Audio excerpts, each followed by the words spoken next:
A minha irmã tirou a própria vida por causa do vício no jogo do tigrinho. Mais ou menos umas 9 horas meu telefone tocou. E aí era minha sobrinha. E aí ela começou a gritar. E aí ela falava assim: tia, me socorre, a minha mãe. Ela não tá viva, ela morreu. Consegui o meu voo para 6h30 da manhã. Missão Velha, Ceará. É no Cariri, região do Ceará. E aí a minha prima me ligou. Ela falou assim: a gente não tem dinheiro para enterrar. Eu falei: tem. A minha mãe recebeu uma precatória e o dinheiro tá na conta. Ela falou: não tem nada. Quando eu abri a torneira não veio água. Eu falei: mãe, não tem água? Ela falou: não, só tem água na mangueira do quintal. No lado da pia tinha uma sacolinha com um pacote de arroz e um pacote de feijão. E aí eu peguei pra colocar no armário. Quando eu abri, o armário vazio.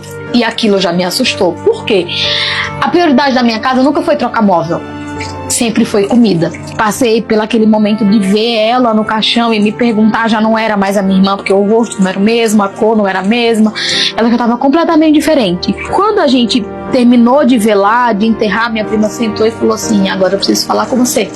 Pega aqui o telefone dela. E ela nunca foi de escrever, ela gostava de mandar áudio. E aí no comecinho os áudios eram sempre assim: o que tá acontecendo? A plataforma não tá pagando.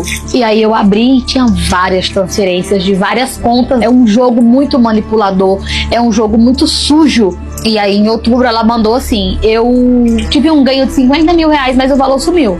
E aí ela começou a falar: eu vou excluir a minha conta, mas antes eu vou para as minhas redes sociais. Eu vou contar para as pessoas o que aconteceu na minha vida, porque é tudo uma enganação. No começo vocês dão muito dinheiro, que é pra gente se empolgar, e agora eu vejo que a minha única solução é tirar a minha vida, porque o dinheiro dos meus compromissos eu tive que usar achando que eu ia ter um grande ganho, e agora só me falta tirar a minha vida. Mas antes disso eu vou para minhas redes sociais, eu vou contar para as pessoas, para que elas não caiam na mesma burrice que eu caí, né? Depois que eu vi todas as conversas, aí eu fui ver os depósitos. E aí eu fui subindo e o valor foi aumentando. São 54 páginas, cada página contém 40 depósitos. E aí eu olhei para minha mãe, eu soltei o telefone, eu coloquei minha mão na cabeça, porque na hora eu imaginei que a gente não tinha de onde tirar esse valor. Então a única coisa que restava era a nossa casa.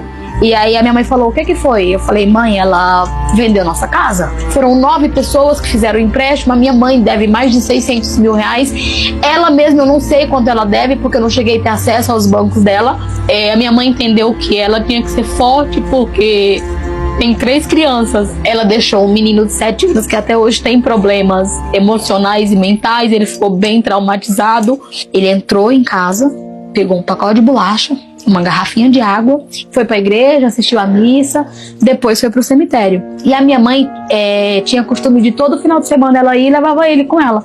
Então ele aprendeu o caminho do túmulo. E aí ele deitou lá no túmulo, pegou a água, pegou a bolacha e começou a conversar com ela. Tinha mais ou menos uns 15, 20 dias que ela tinha morrido. E aí ele falava assim: mamãe, eu vim trazer água e bolacha, porque já tem muito dia que a senhora não vai em casa, eu acho que a senhora tá com fome e com sede. E aí o pessoal começaram a ver ele, e foi chegando todo mundo e ficando em volta. E ele lá, deitadinho, sol quente, e ele conversando: mamãe não vai voltar pra casa não? Eu vou deixar a água aqui, mas na hora que mamãe quiser ir, mamãe pode ir, viu?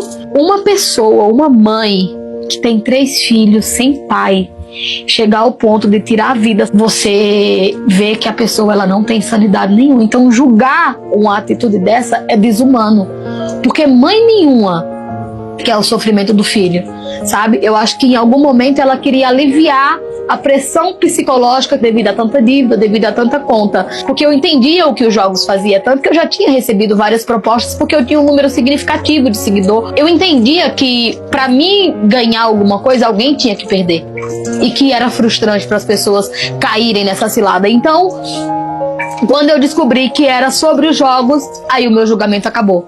Porque eu passei a entender que já não era mais a minha irmã que estava agindo, que era um vício. E eu fiz a primeira live, essa live bateu 18 mil pessoas. E aí eu criei o primeiro grupo do WhatsApp.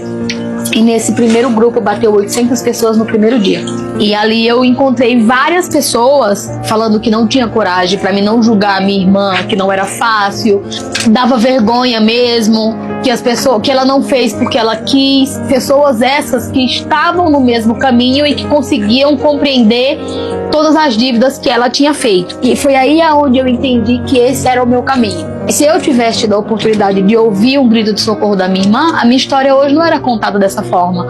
Eu poderia estar contando sobre o jogo, mas sobre a minha irmã que eu consegui salvar. Hoje a gente tem 21 grupos, a gente soma quase 10 mil pessoas. A minha irmã me deixou essa missão. Cada família que eu encontro, que eu entrego a verdade do que está acontecendo, eu sinto que eu salvei uma Ângela e uma família, sabe? Eu sinto que uma família não vai passar por tudo que eu passei, pela frustração de descobrir do nada, porque eles têm vergonha de falar, eles não falam com a família. Muita gente também critica, julga, tem aquele famoso jogou porque quis, o influenciador não foi na sua casa obrigar. A divulgação é uma diversão e você pode ganhar uma renda extra. Então, para uma mãe de 5 filhos que mora numa casa de 2 cômodos e tem um telefone e vê uma coisa dessa, quem que não quer, pagando tão caro para alimentar básico como a gente paga? E a recaída deles é a maior frustração, porque às vezes eles estão 3, 4, 5, 10 dias sem jogar, eles abrem o telefone, tá lá um influenciador mostrando um grande ganho, um carro novo que comprou, uma viagem que vai fazer, que foi o jogo que pagou. Então eles acabam acreditando, dá uma tremedeira, eles soam, às vezes vai dormir e fica vendo os bichinhos pulando, o colorido da tela, ouve o barulho. Então, assim, é algo que de fato mexe com o psicológico. E a pessoa que ela tem a capacidade de julgar é porque ela não parou para ler e para entender. Quando vocês estão aqui julgando, talvez tenha alguém na sua casa jogando. E por ver como que você age na rede social, tem medo de pedir socorro. E eu esperava daquela CPI, não que acabasse, porque por mim acabaria hoje, mas é algo que eu acho que nunca mais acaba.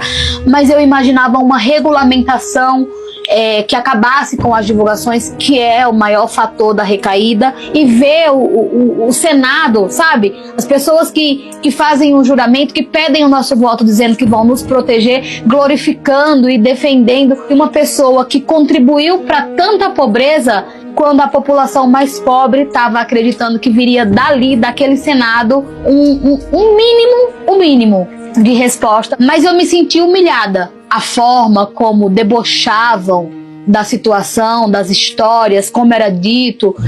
Então eu esperava do nosso poder público justiça, porque na realidade isso é uma pandemia digital, porque destruiu o meu sonho, sabe? Eu não tenho mais força, parece que a minha força assim, de lutar para viver, para mudar de vida, acabou. A força que eu tenho hoje é para ajudar as famílias. A minha casa é 2 cômodos, telha baixa, praticamente inabitável, mas é o que eu tenho hoje porque eu perdi minha empresa. Então, assim, o que eu ganho com tudo isso é ver uma família se reconstruir.